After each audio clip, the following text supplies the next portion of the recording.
به نام خدا و عرض سلام مجدد. خب ما بعد از اینکه نرم افزار آکیولس متای این عینک رو نصب کردیم، حالا این ورژن 2 هستش که من در اختیار دارم، یک کابل های دیفینیشن اصطلاحاً HD کیبل تایپ C رو تهیه کردم، به این عینک متصل کردم. گفتم اگر وای فای ضعیف باشه حتما توصیه میشه که از یک کابل با کیفیت استفاده کنید و همچنین که خب حتما به USB 3 USB 3 سیستم خودتون متصل بکنید و اینکه بعد از اینکه این اتصال انجام شد نرم افزار آکیولس رو باز میکنید که الان همچنین روی سیستم من دارید میبینید باز هست.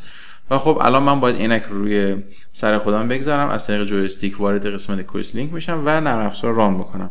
توضیح این که این ارتباط فقط برای نرم افزارهایی مثل حالا تو این موشن، آنریل انجین، اینسکیپ اینا نیست. شما میتونید هر نرم افزار دیگه ای رو از این طریق ببینید و برید تو محیطش و از اون استفاده کنید. اصطلاحاً من الان دسکتاپ سیستم خودم رو ابتدا با عینک میبینم و بعد از اون انتخاب میکنم که از چه نرم افزاری برای بحث VR استفاده کنم. خب ابتدا من عینک رو روی سر خودم میگذارم، خب یه مقداری محکمش میکنم، بعد جویستیک ها دست خودم میگیرم و این پایین من یه منوی دارم. این منو به من یه قسمتی از باتری و حالا اون وای فای من نشون میده که روش کلیک میکنم، میام اینجا کویس لینک دارم، روی کویس لینک میزنم.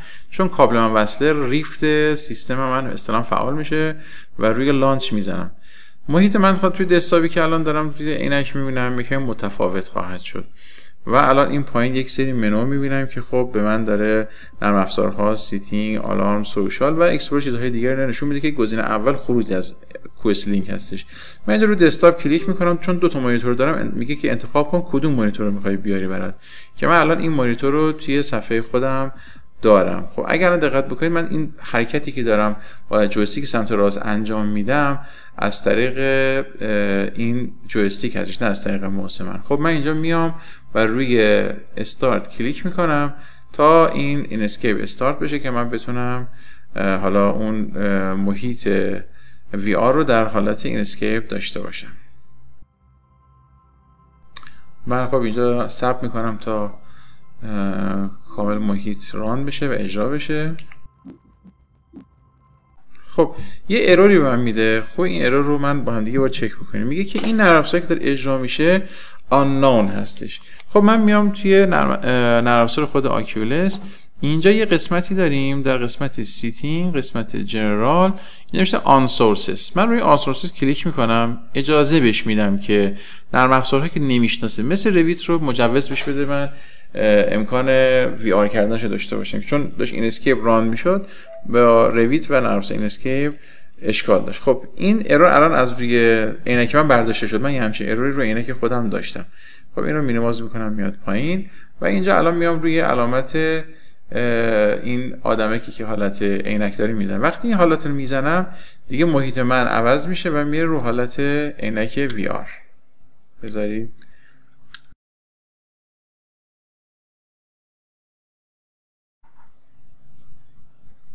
خب الان من اومدم تو محیط VR.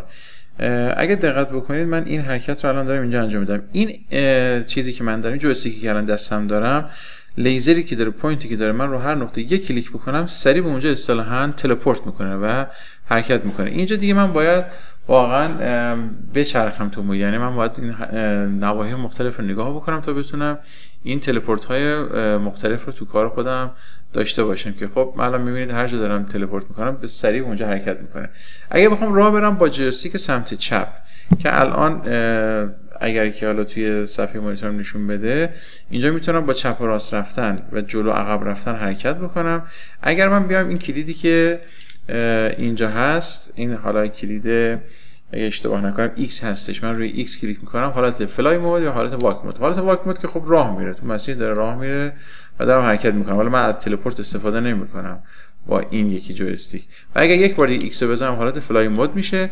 با این یکی جویستیک، یعنی جویستیک سمت راست و این کلیدهایی که اینجا هست، میتونم در محیط بالا و پایین بشم که الان خب من میتونم کاملا بچرخم یا مثلا به این سمت بچرخم که حالا نواحی مختلف داشته باشم. بذارید من به این قسمت تلپورت کنم که قسمت بیشتری داشته باشم برای حرکت کردن. فرض کنم بیام روی این بالکن. خب الان اینجا ببینید تو محیط فضایی که من دارم، بذارید اینجا تو فضایی که دارم میتونم حرکت کنم. حالا همه اون کارهایی که ببینیم الان دارم با این یکی جویستیک دارم ارتفاع میگیرم و واقعا محیط خیلی جذاب و واقعی به نظر میرسه. خب نکته اینه که من اون کارهایی که با موس انجام میدم اینجام دارم. مثلا ببینید من روی این سه خطی که اینجا دارم کلیک کنم میتونم طول روز شب رو تو کار خودم، حالا اون زمان روز شب رو عقب جلو بکنم، یا حتی اینجا بحث اوتلاین هم دارم که میتونم اون شدت خطوطی که حالا میخواد تو کار داشته باشه بذارم من بیام اینجا پایین قرار بگیرم. مثلا فرض کنید بذارید مثلا من حالا این مثلا اینجا ببینید روی این صفحه این بحث اوتلاین خودش رو کامل نشون میده. اگه من یه بار دیگه بکشم بیام عقب این کم میشه و این خیلی شدید و زیاد میشه. خب من اینجا اوتلاین رو دارم. اگر روی این حالت بزنم یه مقدار سیستم اینجا که مکس میکنه، در حالت لود کردن میره تا وایت مود و حالت سیاه، حالا اون دیگه همه چیز به صورت سفید نشون میده دیگه بدون تکسچر میشه که خب من دوباره برمیگردونم با حالت رنگی. موضوع دیگه بحث اسکرین شات گرفتن هست که من اینجا بیام اگه اسکرین کپچر رو بزنم یا قسمت اینجا میگه که you are using virtual camera، بعد میگه press trigger to high. خب بذارید من روی اینجا کلیک کنم. خب الان تو این حالت بذار در حالت پردازش و لودینگ یه کمی در این حالت هم فشار بسیار زیادی به کارت گرافیکتون میاره، چون هم داره بحث پردازش این دستگاه دور. حتی الان سیستم هم تو این قضیه قاطی کردش و به هم ریخت. من الان دوباره باید مجدد کل نرم افزار ریویت الان اینجا بسته شد. من دوباره مجدد میام نرم افزار ریویت رو باز میکنم و حالا اون محیط اسکیپ رو دوباره ران میکنم. موارد دیگری که حالا تو محیط وی آر هست رو استفاده کنم. خب میگم فشار زیادی به سیستم میاره و مواردی که شما مدام دارید تست میکنید تا میتونید تغییرات توی کار ندید و سعی کنید فقط در محیط حرکت کنید، چرا که فشار میاره به سیستم و این باعث میشه که خب شاید سیستم یک دفعه هنگ کنه.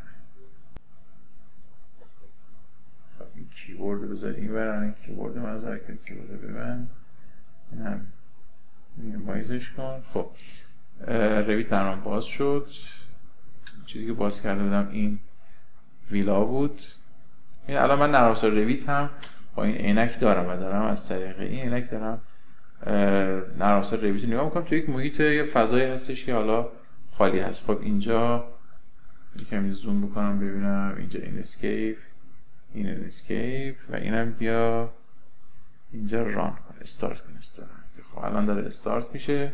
ببینید من میام روی دیوایس. خب مقدار بعض باتری دستگاه خیلی جالب نیست و بقیه درسته. خب من اینجا اینو بیارم پایین، بیام اینجا روی این عینک بزنم که الان دوباره یکم با صبر کنم تا عوض بشه من تو محیط وی آر کار خودم قرار بگیرم.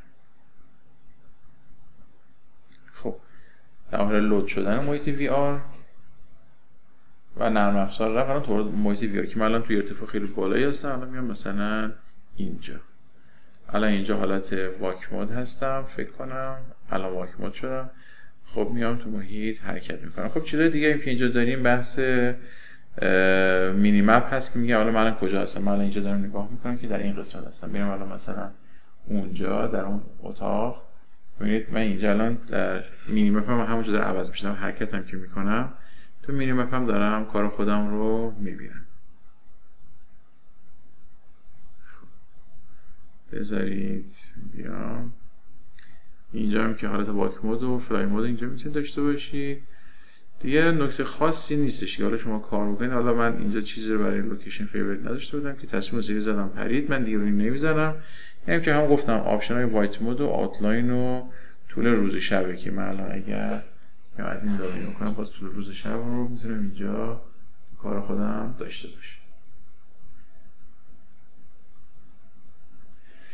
خب کلیت کار همین بود. این موارد رو حالا فرق نمیکنه چه از طریق عینک‌های وی آر ورژن اکولیس ورژن 2 یا ورژن 3 بخواید تست کنید. کلیت کار با این نرم افزار و این نرم افزار واسط همین هستش. موفق باشید.